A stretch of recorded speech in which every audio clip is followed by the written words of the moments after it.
Мектептеги бул жолку ачык саат Айтматовго арналды. Кылым үнү кыргыз жүзү Айтматов деген теманын алкагында улуу жазуучунун бала чагы, чыгармалары жетишкен ийгиликтери жана анын үй бүлөсү жөнүндө болду. Суроо салган мугалимге жарышып жооп берүүгө ашыккан окуучулардын аракети кубандырбай койбойт. Алар үчүн Айтматов темасы кызыктуу да баалуу. Айта берсек түгөнгүс, эч бир түгөнгүс нерсе. Бизди кыргыз элин дүйнөгө тааныткан, ааламга тааныткан Айтматов менен дайым мактана алабыз.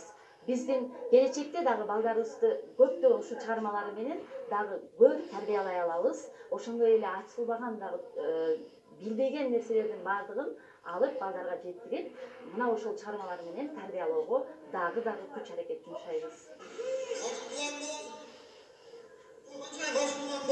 Албетте коомдук ишмер улуу жазуучуга арналган кечелердин анын чыгармаларысыз өткөрүүгө болбойт. Анткени Айтматовдун чыгармалары китеп бетине гана басылбай кыргыз тасмаларына тартылган. Бүгүн болсо анын калеминен жаралган чыгармалар окуучулар аткарышууда. Өз мезгилинин кийимдеринен тартып колдонгон буюмдарына чейин сахна көрүнүштөрдө байкоого болот. Айтматов айткан эмеспи, адам үчүн эң кыйын күн сайын адам болуу деп.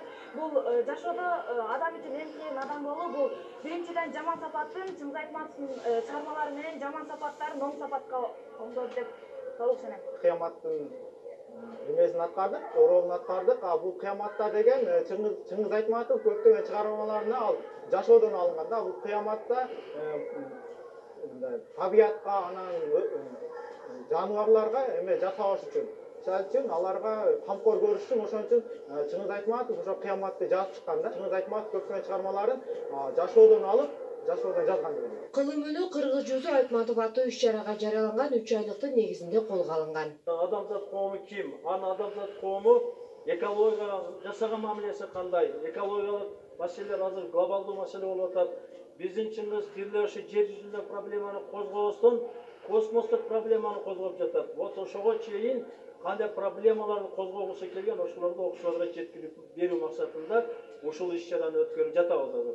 Жазуучунун чыгармалары 176 тилге которулган. Ал эми 16 чыгармасына тасма тартылган. Айтматов дайыма айтылып, чыгармалары эл оозунда муунда жашай берери талашсыз.